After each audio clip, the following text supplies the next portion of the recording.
Sanctus, Sanctus, Sanctus Dominus Deus Sabaoth.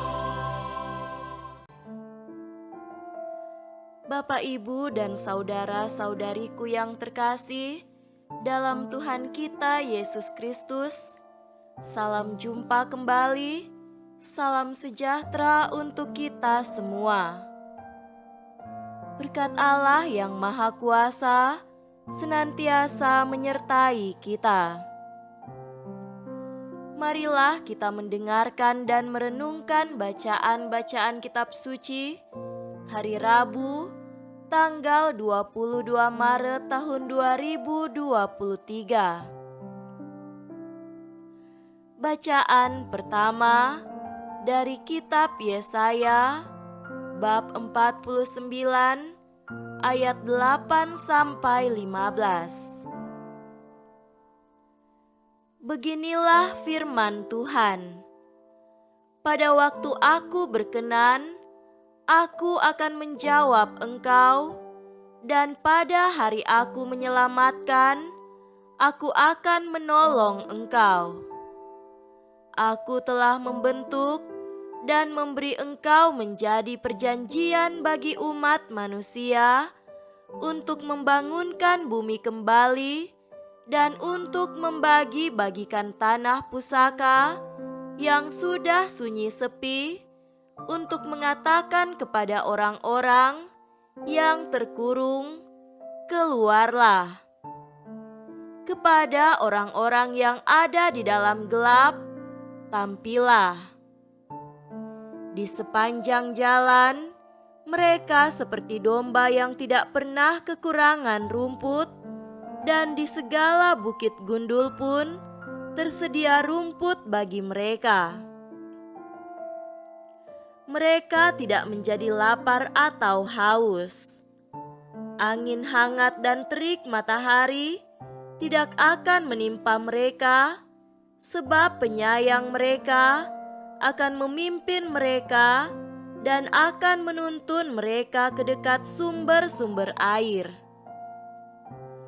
Aku akan membuat segala gunungku menjadi jalan, dan segala jalan rayaku akan kuratakan. Lihat, ada orang yang datang dari jauh, ada dari utara dan dari barat, dan ada dari tanah Sinim. Bersorak-sorailah hai langit, bersorak-sorailah hai bumi, dan bergembiralah dengan sorak-sorai, hai gunung-gunung. Sebab Tuhan menghibur umat-Nya dan menyayangi orang-orangnya yang tertindas. Sion berkata, Tuhan telah meninggalkan aku, dan Tuhanku telah melupakan aku. Dapatkah seorang perempuan melupakan bayinya, sehingga ia tidak menyayangi anak dari kandungannya? Sekalipun dia melupakannya, aku tidak akan melupakan engkau. Demikianlah sabda Tuhan. Syukur kepada Allah.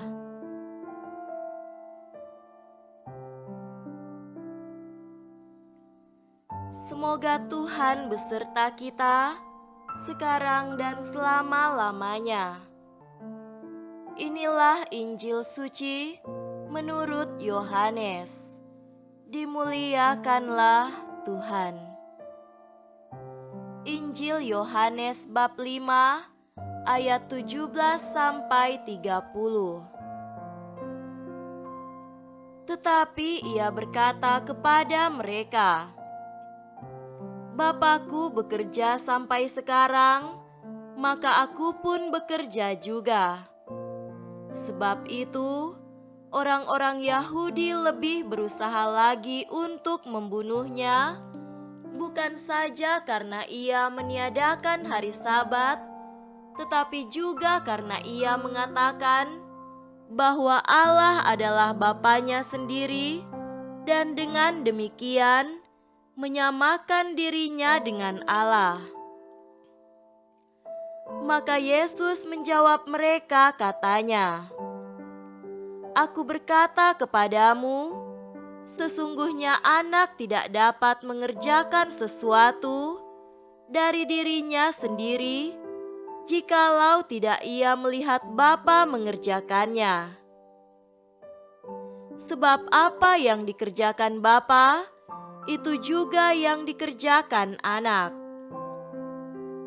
Sebab Bapa mengasihi anak, dan ia menunjukkan kepadanya segala sesuatu yang dikerjakannya sendiri, bahkan ia akan menunjukkan kepadanya pekerjaan-pekerjaan yang lebih besar lagi daripada pekerjaan-pekerjaan itu, sehingga kamu menjadi heran.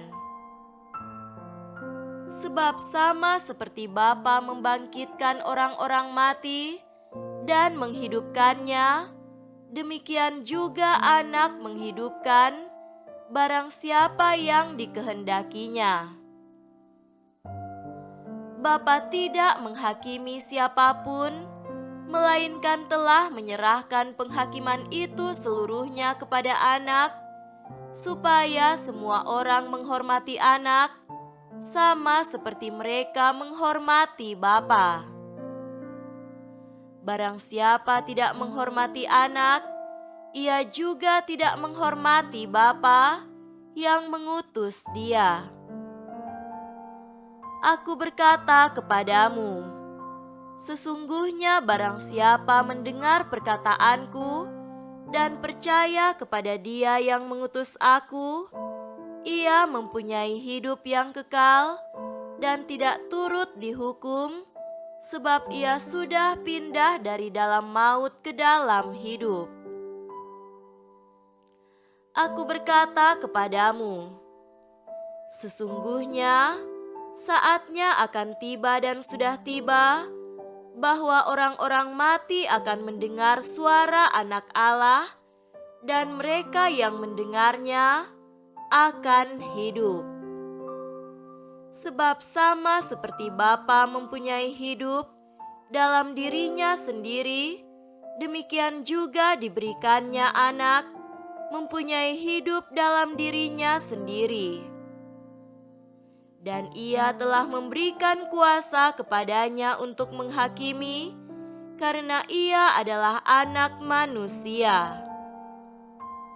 Janganlah kamu heran akan hal itu, sebab saatnya akan tiba bahwa semua orang yang di dalam kuburan akan mendengar suaranya, dan mereka yang telah berbuat baik akan keluar dan bangkit untuk hidup yang kekal, tetapi mereka yang telah berbuat jahat akan bangkit untuk dihukum. Aku tidak dapat berbuat apa-apa dari diriku sendiri. Aku menghakimi sesuai dengan apa yang aku dengar, dan penghakimanku adil, sebab aku tidak menuruti kehendakku sendiri, melainkan kehendak Dia yang mengutus aku. Demikianlah sabda Tuhan. Terpujilah Kristus.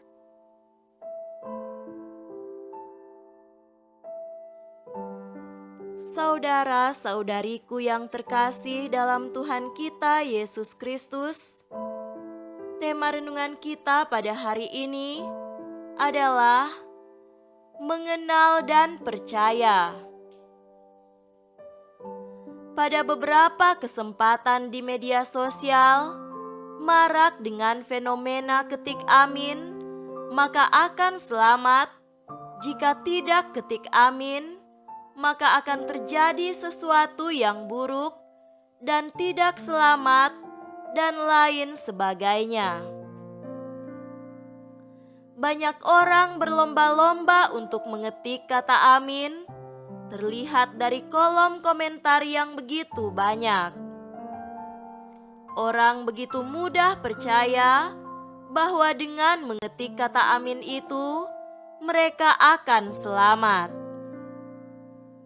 Kita semua mengharapkan untuk selamat, akan tetapi bukan dengan mengetik kata amin.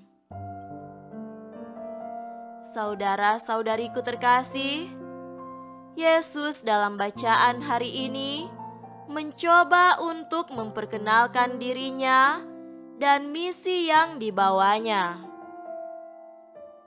Kehadiran Yesus dengan segala perbuatan ajaibnya dan kata-kata yang menguatkan dan meneguhkan serta pribadi yang penuh kasih menjadi daya tarik tersendiri bagi orang-orang pada zaman itu.